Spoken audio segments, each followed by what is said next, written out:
I'm Urza47, and this is the premiere of the first season of Urza Commands the Xenonauts project. The last episode I posted of this was just a pilot, sort of to get my feet wet and post some first impressions. This time, now that I have a better idea of what I'm doing, the video will hopefully be a little bit better.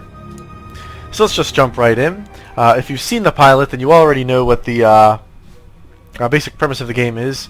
In case you haven't, then just briefly, this is a remake of XCOM that's more in the vein of the original 90s edition as opposed to the Firaxis remake, which is still an excellent game, but this is also a very good game, but in its own way.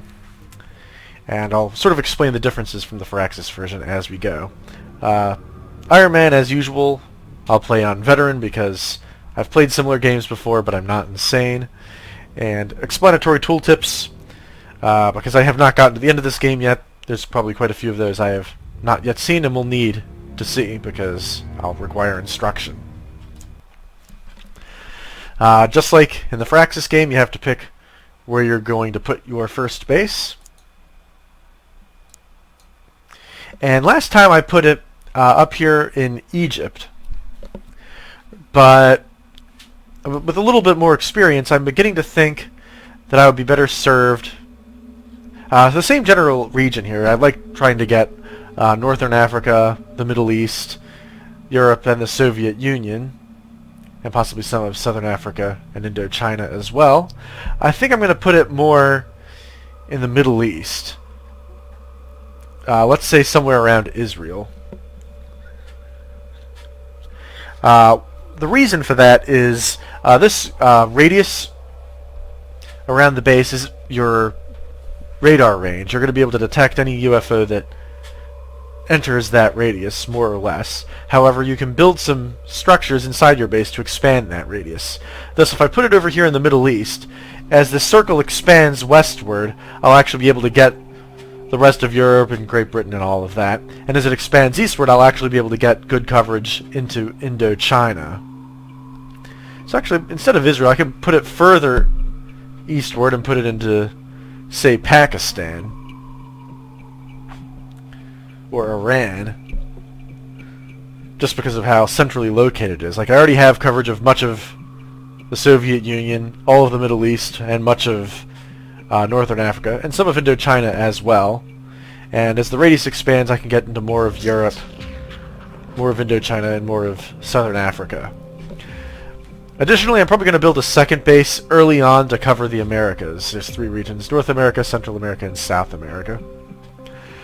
Unfortunately, Australasia is probably not going to get serviced until much later. I might put a small base down there at some point, much later when I have money to burn. I also might put one in lieu of that in, say, southern Japan. But for right now, we'll just go with... We'll zoom in enough to get the cities.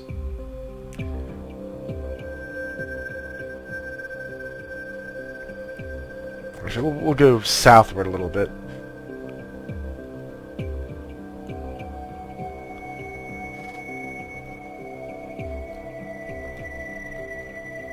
Yeah, sure, right here is fine. We'll name our base the Middle East, but I think you can change that.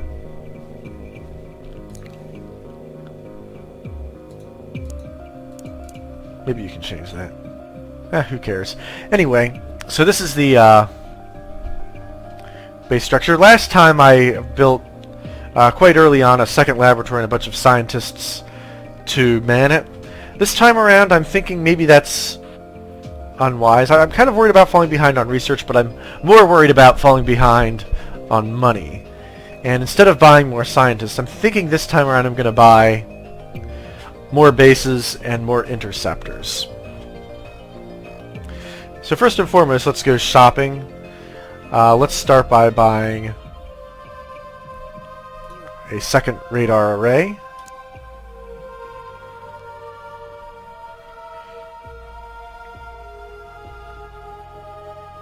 And sure, how about a third radar array? There's beyond 3 radar arrays, you don't get any additional benefit. And this looks like a storeroom. We're going to want a medical center, so we'll go ahead and start building that. I'm going to reserve this segment here for a second living quarters. Space use 3835. Once I eventually do decide to expand my laboratory and or workshop, I'll want to expand this. I'll probably will expand the workshop before the laboratory, just because engineers are cheaper to maintain than scientists. You don't have to pay them as much. And medical center, that's always nice, because if one of your wounded soldiers is staying in a medical center, then they will recover twice as fast. So that's always good. And look at that, I've already blown $1 million on all this stuff. So let's back out, and we'll straight away build a second base in the Americas.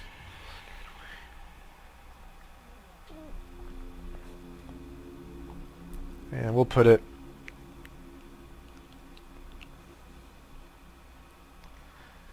right here in Central America, because this radius will expand and will eventually cover most of North and South America once I do that.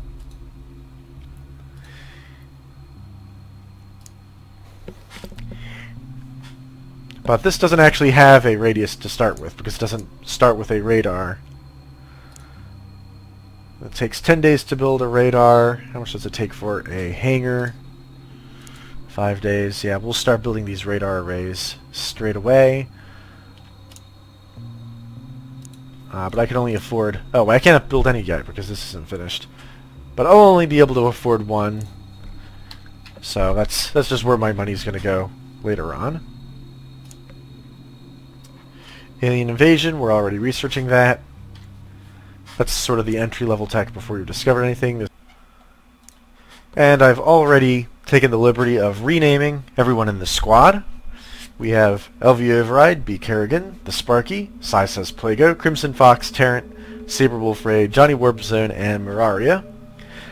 And conveniently you can see all of their stats and the role I've assigned them based on those stats in this little display, which is also sortable. Very handy. Very cool.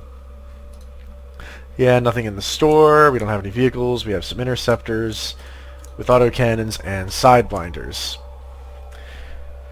So, since there's nothing else to be done, let's go ahead and... Oh! Straight away! An hour and 15 minutes into the game, we've already detected a UFO. So let's go ahead and intercept it. One Condor will be sufficient. And there's a second one. Let's send the other Condor.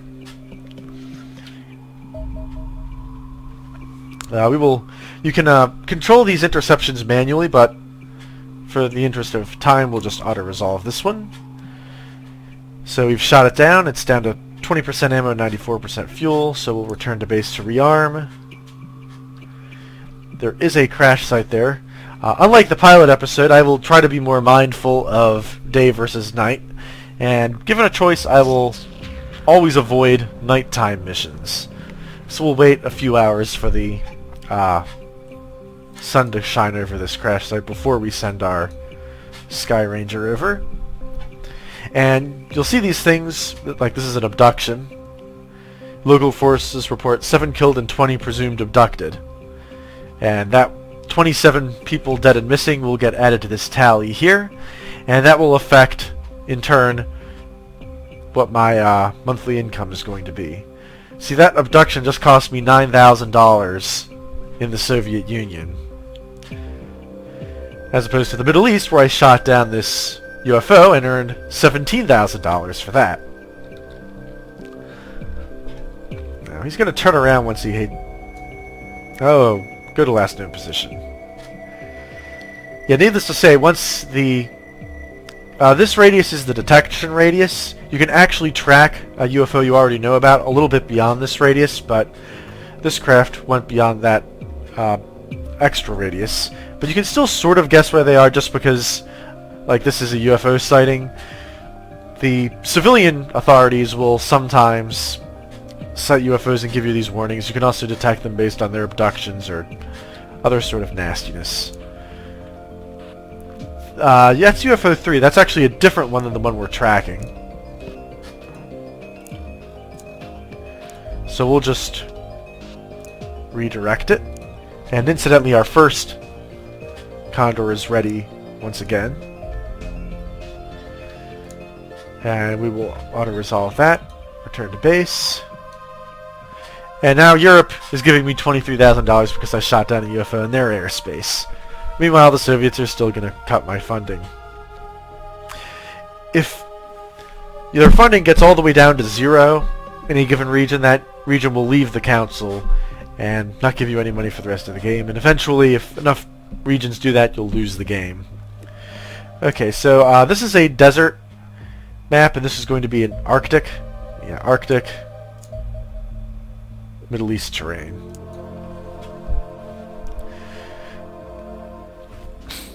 So actually you're going to get different tactical maps based on where these crash sites are. Like in the Arctic is going to be a wide open area with a lot of sight lines. And the Middle East is... I don't know what the Middle East is. I don't think I've had a Middle East map before. I'm kind of tempted to go up here to the Arctic zone and just give some more... another squad member or 2 sniper rifles.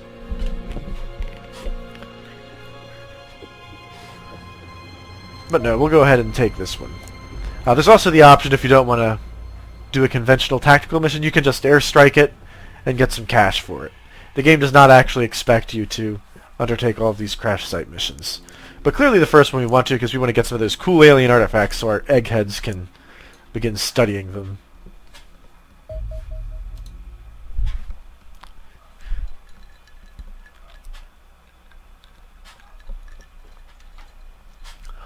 Notice that there's no loadout screen. The loadout is actually done before you launch your Sky Ranger. Back in that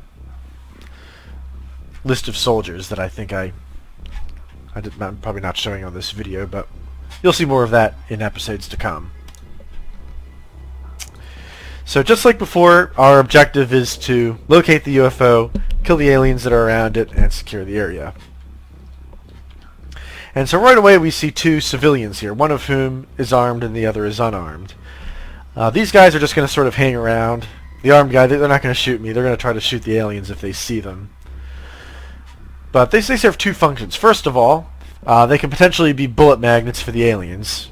You know, better they shoot those guys than my crack team of experts. And secondly, if these guys don't actually get killed, I think you get a political benefit for that. So let's step out here and have a look-see.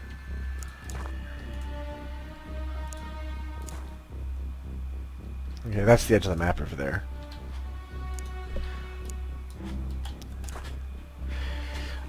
Notice that the movement system in this game is more fine-grained. You have a fixed number of time units, and that is what you expend to move, shoot, and do anything else.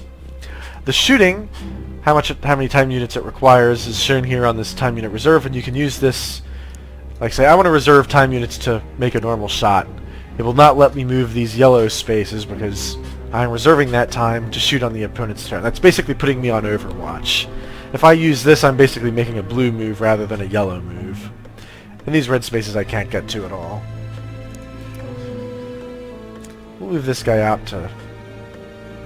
just to... Oh, there's an alien all the way over there already. Good to know. So we'll take Crimson Fox. And note that his value, or her values of time units are a lot different than this guy's. That's because when you fire a weapon, it uses a percentage of your time units. So even if you're a very fast mover, which is what having a lot of time units represents, you still can't fire your weapon any faster than a slow person can.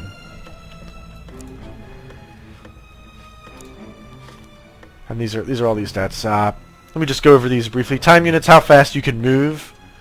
So 70 is actually really, really good. She can move a whole lot in a given turn. Health, that's how many hit points you have. You run out, you die, that's kind of bad. Strength is important because you have a carrying limit.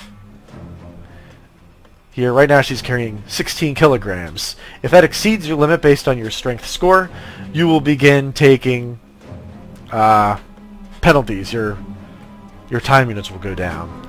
Accuracy is how good of a shot you are. Reflexes indicates how good you are at overwatching.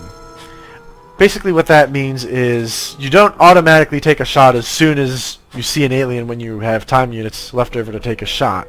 It takes some amount of wiggle room, and the higher your reflexes, the less of that there is. Basically, you can... don't do that. Go back. The higher your reflex score means you can take Overwatch shots at alien units when they have spent fewer of their own time units. The more of your own time units you've spent, the more susceptible you are to reaction fire. So what's my strategy for dealing with this alien? Let's try to move... You can move a whole heck of a lot and still...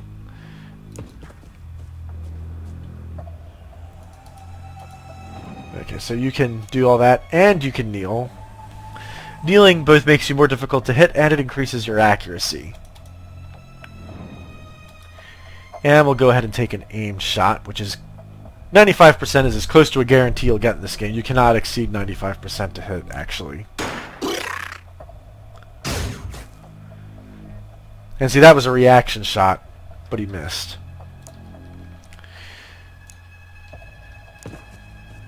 So we'll go ahead and move up, and we'll have Sai Says kneel and take a shot as well.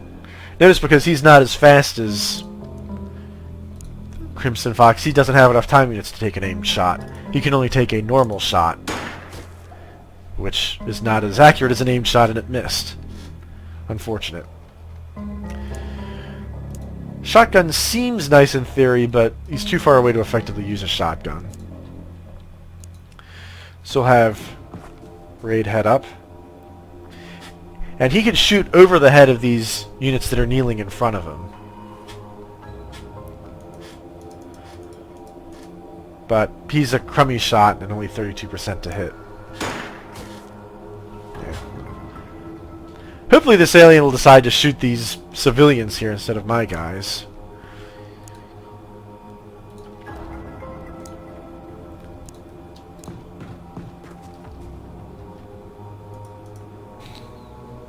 Yeah, notice it's 31 time units, but it actually takes 32 time units to take this shot.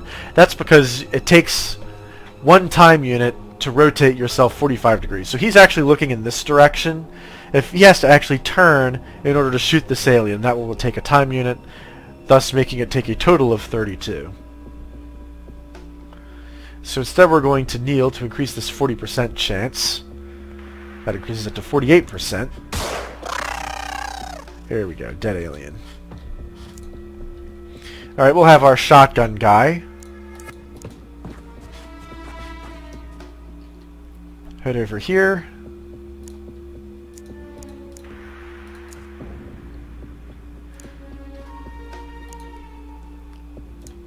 Other shotgun guy.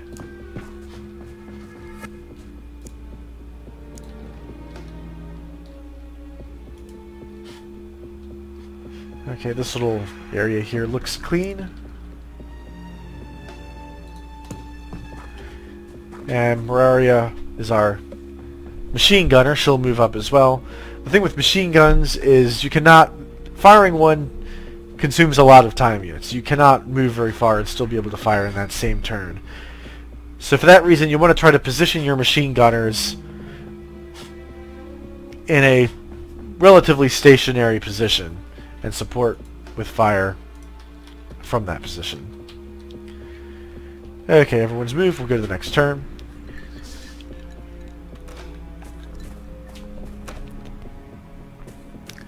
Okay, well, since that civilian was so eager to run into this little house, seems like a safe bet that there isn't any aliens in there. We'll go ahead and scout with our machine gunner, especially in this sort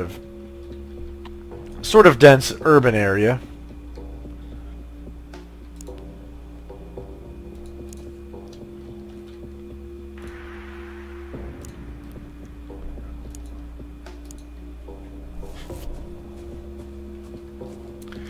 we're just going to take our units and advance in this direction in a relatively guarded manner.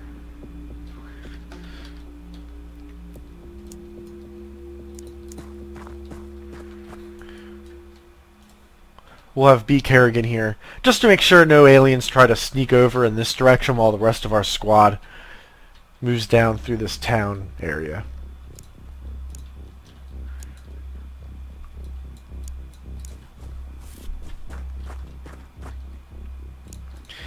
Even if you don't have contact, it's usually a good idea to reserve time units because, unlike in the Firaxis games, every alien is always active.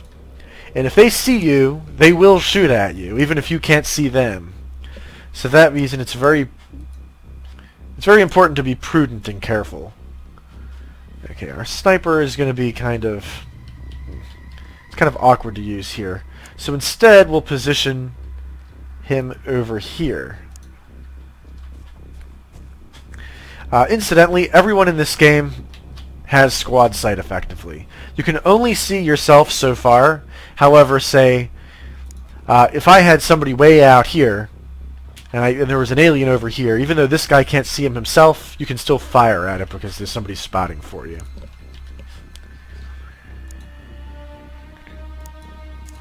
And we'll move up our machine gunner.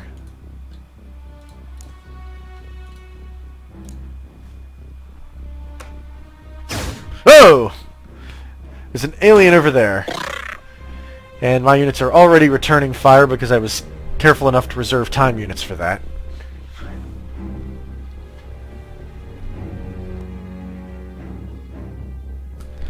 Okay, so how are we going to deal with this alien? Well, first and foremost, we have our machine gunner here.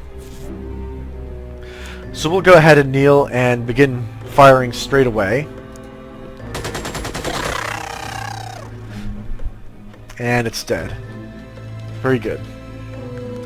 Good shooting, where are you?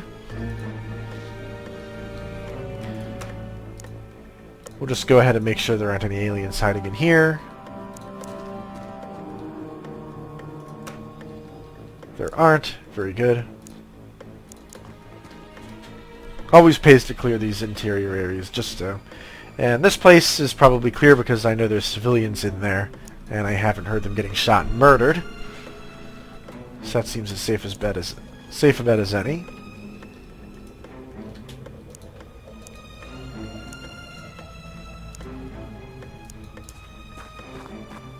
We'll go ahead and move. There's the downed UFO. So we're going to try to start funneling people in that direction.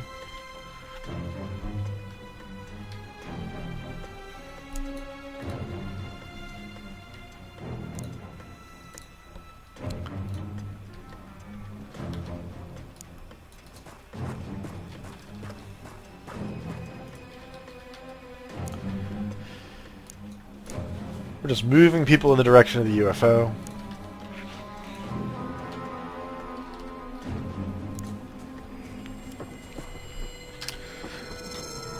Cover is important in this game, but it's more freeform than it is in the Firaxis game. Any sort of object that seems like it's useful cover is useful cover in this game.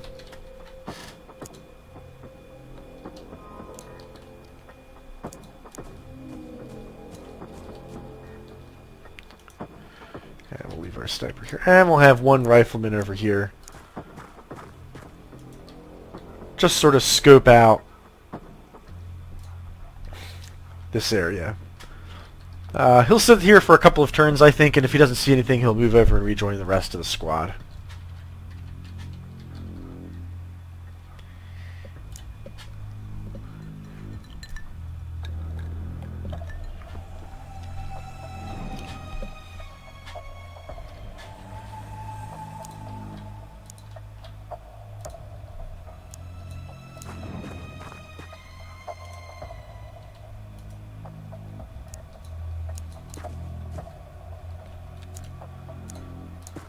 Just in case there's an alien hiding in this. Okay. There isn't. Very good.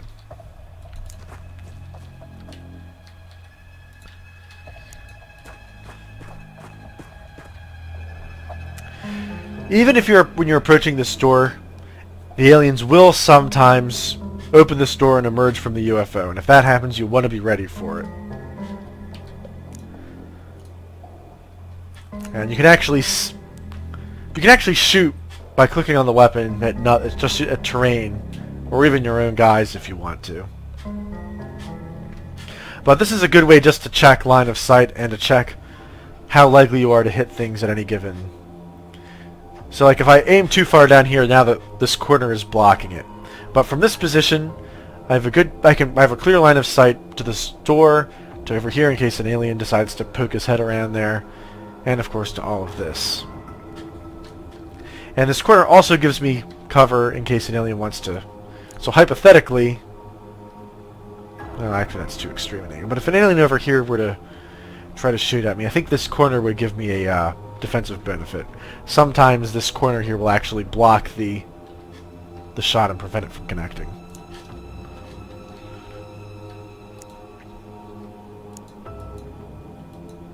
Oh, that's not illegal. Stupid pottery? Ugh. Well, we'll see if we can...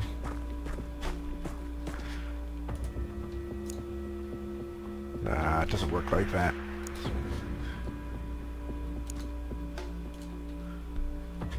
Okay, you can just sort of stand in this doorway and cover the entrance. On a future turn, that is.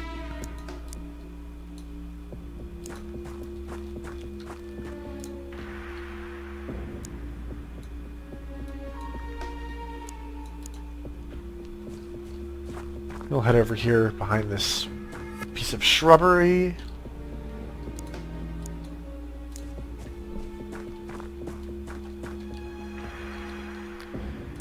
Okay, the coast here is probably clear, so we'll just get you out of there. Oh! The coast isn't clear at all. There's an alien. Oh, I can see it through this second-story window. Wow, look at that.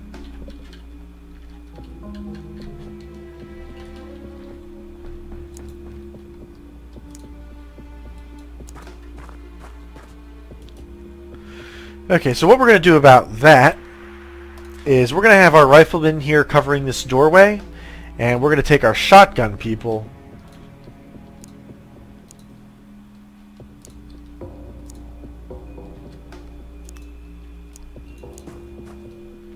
we're going to just sweep through this building with the alien in it on next turn. That alien up there was sort of... He might not have seen me. I don't know if he probably saw me by now after that movement.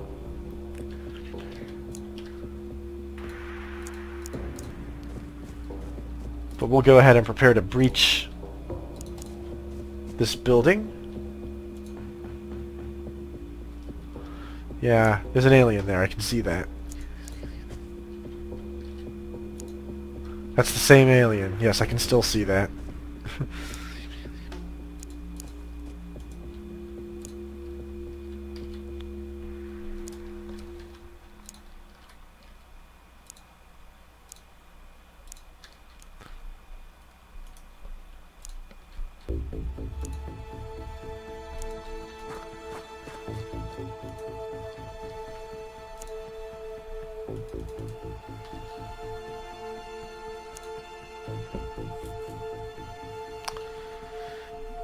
Yeah, you can stand here and get eyes on.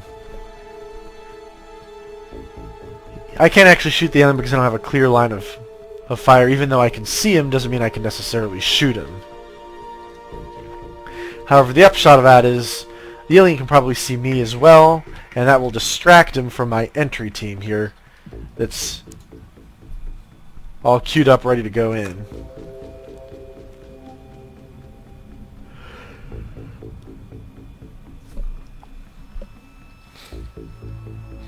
Which of you two has more movement points?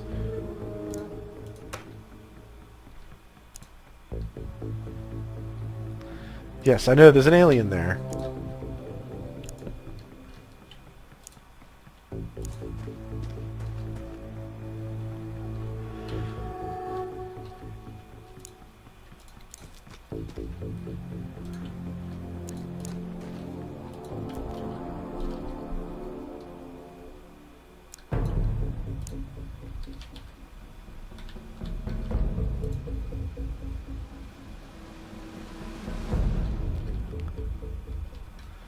Yeah, everyone can just sort of stick around where they are.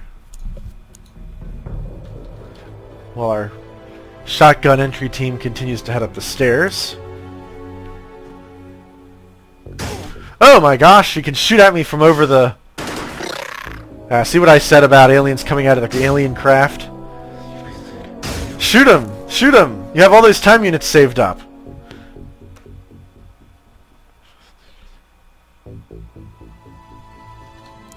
You didn't shoot him? I don't know what the deal with that was. Okay, so there's a couple of things going on here.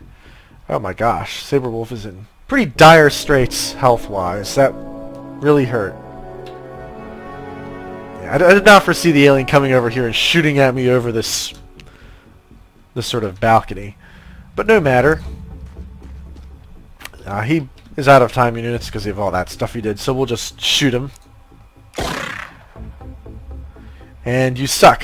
Shoot him again. There you go.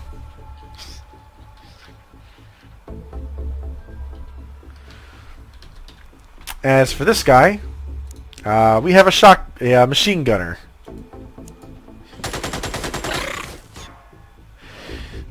Now, one nice thing that a machine gun does, and just about any weapon can do, but a machine gun is particularly good at, or anything that fires more than one bullet at a time is potentially good at, is suppress units. Now, suppressing a unit does two things. First of all, a suppressed unit cannot make a reaction fire. And secondly, on its next turn, it gets only half the time units it would normally get. So he's not going to be shooting at me during my turn, and he's also going to be limited to moving a little bit or only taking bad shots with his limited pool of time units.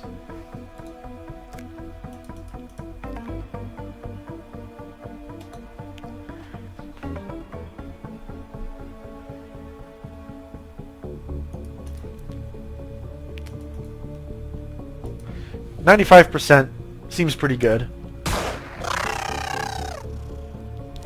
And that is a dead alien.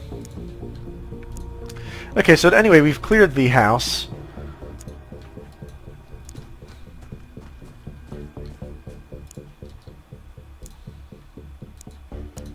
So we can get back to the business of dealing with this UFO.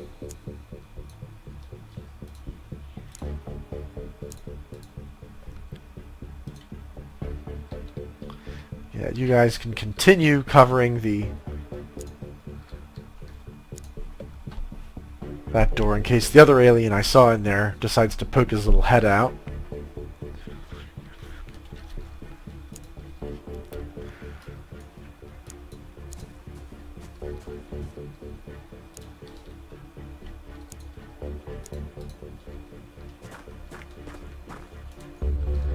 And yeah, you just go over here.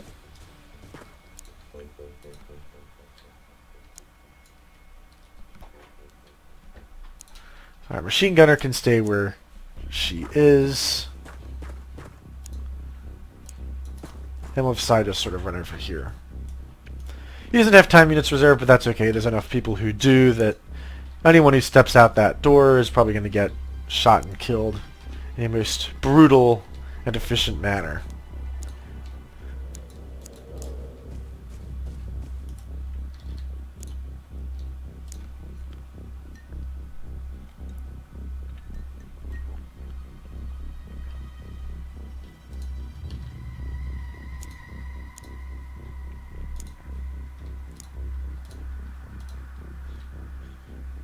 Okay. 31 is plenty of time units to reserve for a... there's you also. You're injured, so you can just stay up there for now. I am totally okay with that. We'll have our shotgun guy remain standing.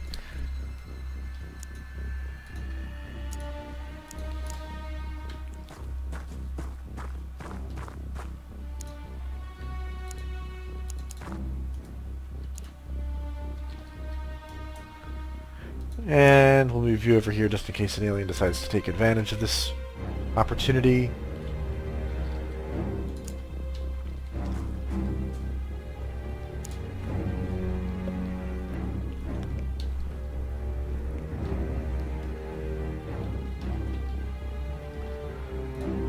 Alright, let's breach and clear. Well, hold on a second. Do we have...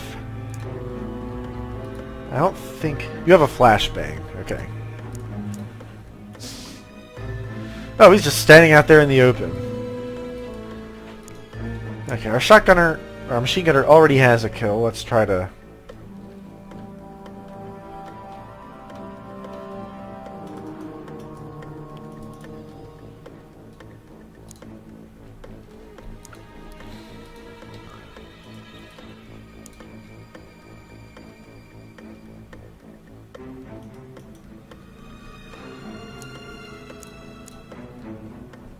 Actually, bursting is probably the best bet here. Ah, you suck.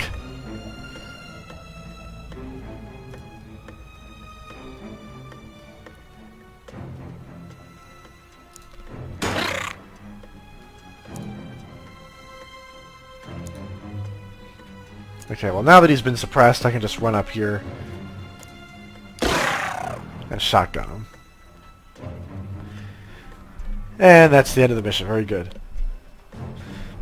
No casualties, no civilian casualties, 5 dead aliens.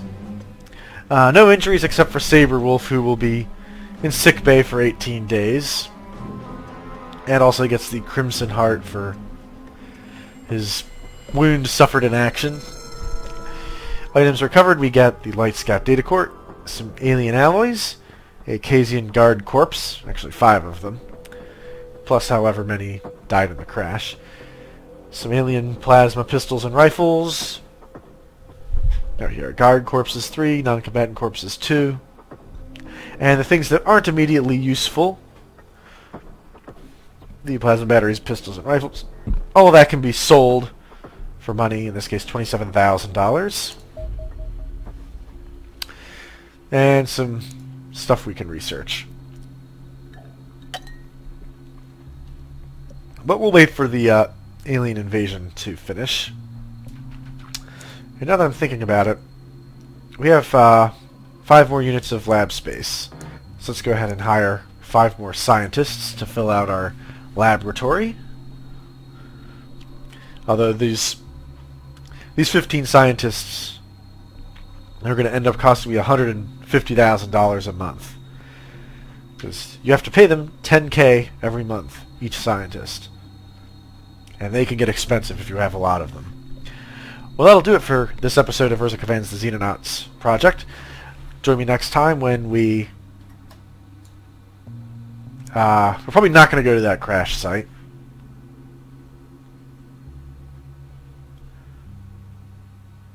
I might. I don't know. We'll decide if we're going to go to that crash site or not in our next episode.